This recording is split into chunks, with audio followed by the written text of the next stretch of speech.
do të marrim edhe helikoptera Black Hawk, për mu kjo është kryesorja. Kjo është kryesorja, po. Skifterzi që quhet. Po, Black Hawk, po, absolutisht po.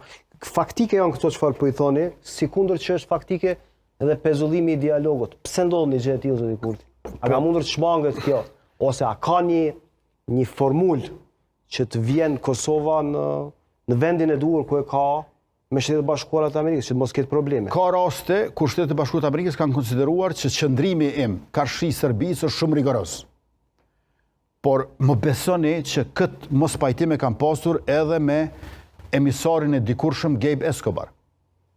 Po, e qartë, ka qenë e hapur ajo. A e kuptoni? Domethënë, nuk ka asgjë tre këtu. Edhe me zotin Blinken se keni patur shumë komunikimin në momentet ndryshme. Po, shikoni, ajo është komunikim i mirë i partnerëve, që nuk pajtohen për çdo çështje çdo herë. A mund të jenë partnerët? Edhe nëse si jemi pajtuar ndonjëherë, besoni ka qenë kryesisht për raportin tonë me Serbinë. Por unë nuk mund të pres nga Shtetet Bashkuara të Amerikës që ta kenë qëndrimin për Serbinë si që ka Kosova. Jo, po ju e dini që Shtetet Bashkuara të Amerikës e kanë njohur Serbinë, e njohin edhe Republikën e Kosovës. Kanë interesa ndryshme. Janë miq e aleat e partner tonë.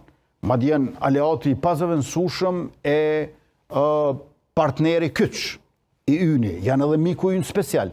Por është gabim si qytetar të Republikës Kosovës, unë si kryeministër i vendit, të pres që Shtetet Bashkuara të Amerikës do ta mbajnë të njëjtin qëndrim si kur unë karshi Serbisë. Unë kam një qëndrim më të avancuar, besoj unë.